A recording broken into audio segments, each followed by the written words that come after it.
Welcome back सबैजनालाई। आज चाहिँ हामीले यो ट्रिग्नोमेट्रिक फङ्सनको पिरियड कसरी निकाल्ने भनेर चाहिँ एउटा भिडियो लिएर आएको छौँ।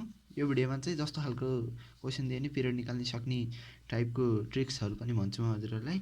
अब हेरौँ है, पहिला हेरौँ के हेरौँ भने pure trigonometric function are periodic हुनको लागि प्योर ट्रिग्नोमेट्रिक फङ्सन हुनु पऱ्यो, लिनियर हुनु पऱ्यो भन्ने कुरा सम्झिनु पऱ्यो। अब जस्तै यहाँ हेरौँ है, के भयो यो साइन एक्सको पिरियड ग्राफ बनाउँदा यस्तो भयो नि, ठ्याक्क 2π मा एउटै इन्टरभलमा यो रिपिट भयो भने यसको पिरियड भनेको 2π भयो।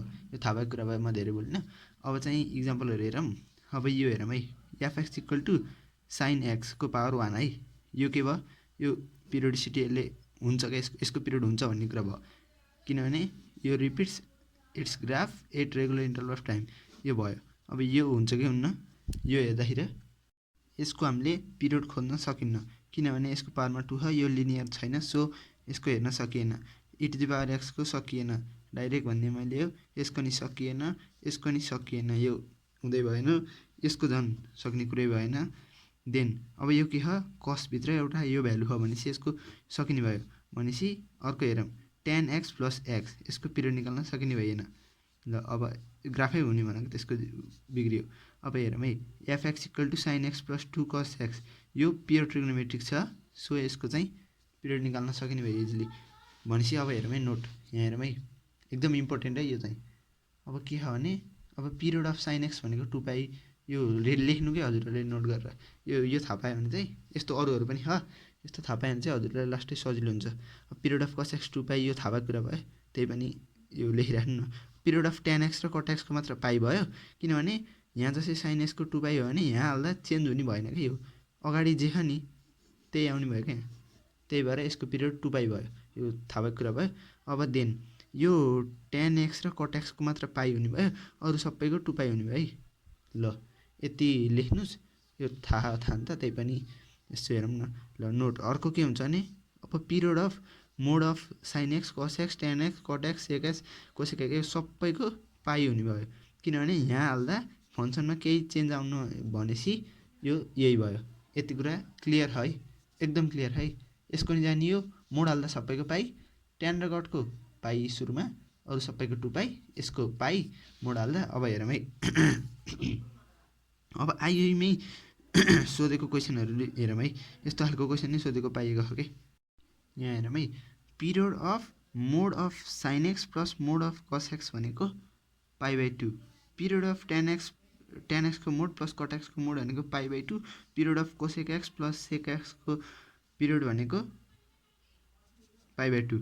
यति कुरा याद राख्नु पऱ्यो।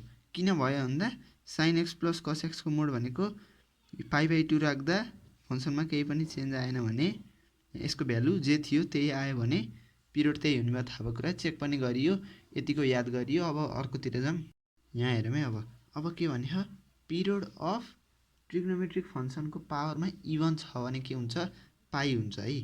अब चाहिँ पिरियड अफ ट्रिग्नोमेट्रिकको पावरमा अड छ भने के हुन्छ, एज इट इज हुन्छ। जस्तै cos x को पावर समथिङ इभन अड छ भने त्यो cos x को जे हो नि पिरियड त्यही हुन्छ क्या। अब हेरौँ है, यहाँ अब पिरियड अफ साइन एक्स को पावर 98 भने है, यसको पिरियड निकाल भनेर दियो। अब यसको के हुन्छ, इभन छ, डाइरेक्ट पाइ हुन्छ, थाहा भएको कुरा भयो। अघि नै यहीँ लेख्यो नि त, यही कुरा भयो कि, केही भन्नै परेन। अब जस्तै यहाँ साइनको पावर 98 π + x गऱ्यौँ भने यो पोजिटिभ माइनसलाई त पोजिटिभ बनाइदिने भयो, सो यत्तिकै सम्झिन सक्ने भयो हामीले, सो पाइ नै भयो है। अब पिरियड अफ cos x को पावर 21 भयो भने, किन cos x को 2π नै हुने भयो, एज इट इज हुने भयो कि, इभन आहाने। ल यहाँ पनि बुझियो। अब चाहिँ हेरौँ है, if period of the function f x is t, then the period of f ax + b + √f ax + b, यसको चाहिँ के हुन्छ, पिरियड के हुन्छ भने, यो अहिले क्वेसन गरेपछि बुझ्नुहुन्छ। यहाँ हेर्नु है, यसको चाहिँ पिरियड के हुन्छ भने t/mod of a, coefficient of x के, कोफिसिएन्ट x को मोड है यो चाहिँ, यो भनेको यति भयो। ल अब यति कुरा क्लियर छ। अर्को क्वेसनतिर जाउँ है हामी। अब यहाँ के भने हेरौँ है, यहाँ के भने द पिरियड अफ साइन के भने, साइन 3x - 4 = कति हुन्छ भनेर सोधेँ होइन।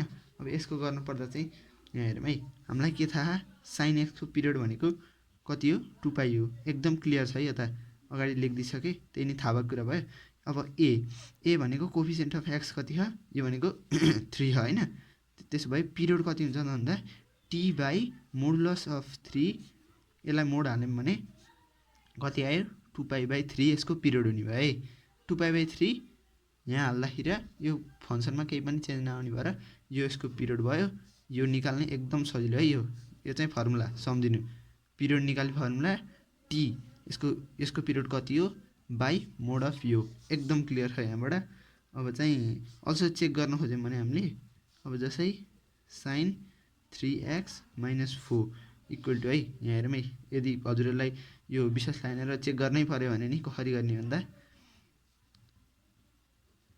-4 यही लेखेँ केही पनि हैन यहाँ पिरियड यति हो चेक गर्नको लागि यहाँ यो हालेको कि देन sin यो 2 पाई 3 काटियो प्लस 3x यता गयो -4 डाइरेक्ट लेखिदिएँ यो भनेको कति आयो sin 3x - 4 नै आयो है किनभने यो यति नै आयो अब के याद गर्नु पर्यो हल्को एउटा रुटवाला हुन्छ नि रुटवाला क्वेसनमा देखाउने रुटले चाहिँ पिरियोडिसिटी चेन्ज गर्न सक्दैन है कान्ट चेन्ज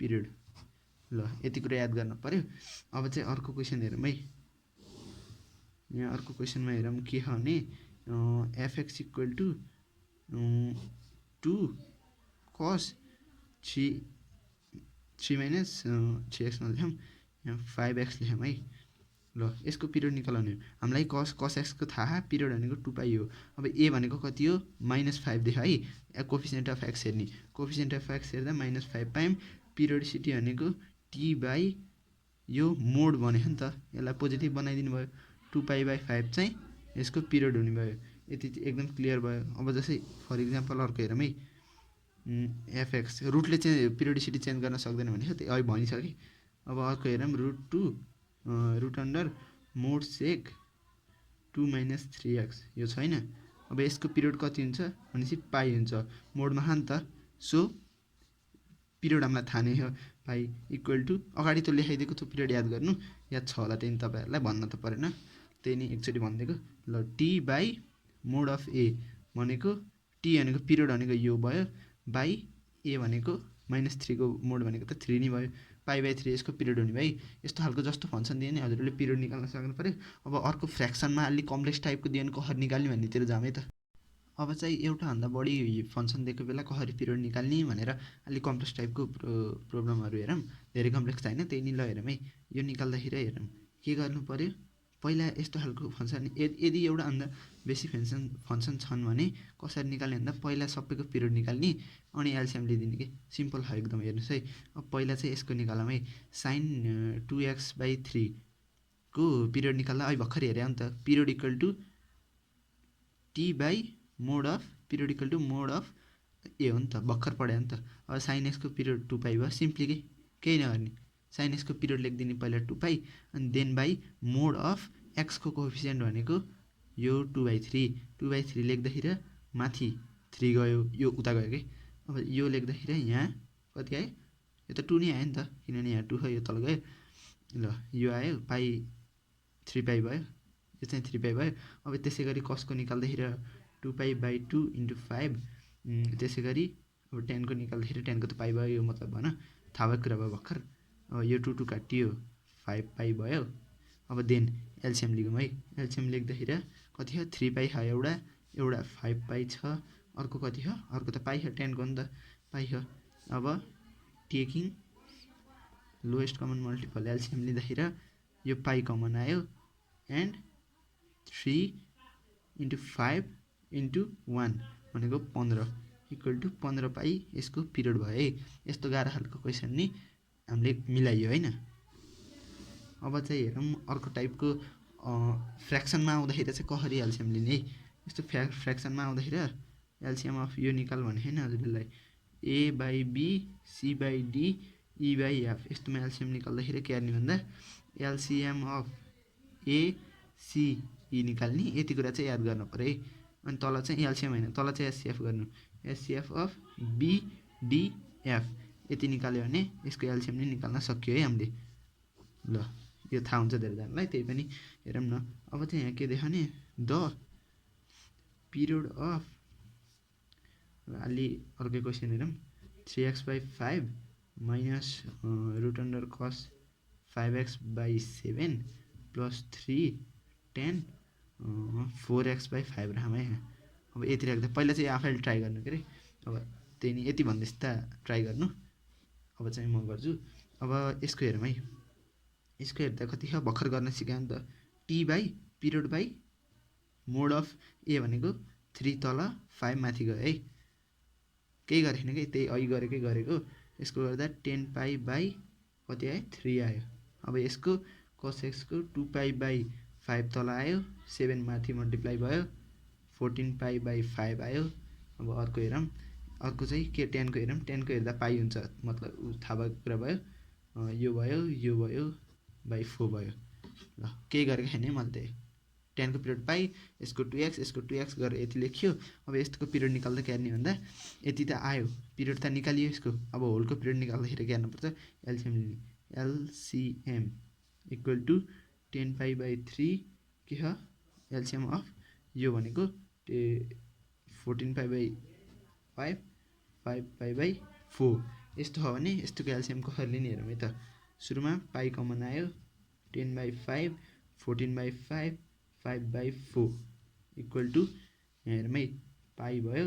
अब मैले के भन्थेँ, माथिको एलसिएम लिने, यहाँ गर्थेँ नि त, योकै हो, यति सम्झेँ नि, यति सम्झेस् त भइहाल्यो।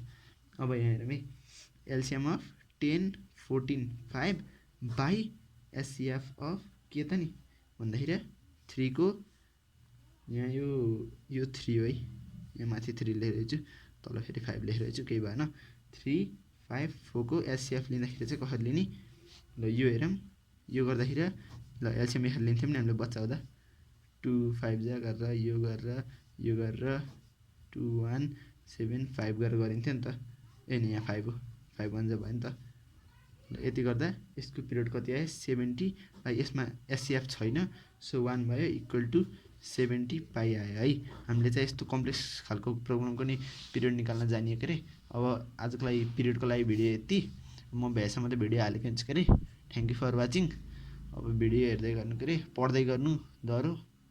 ल thank you for watching, bye bye, have a good day.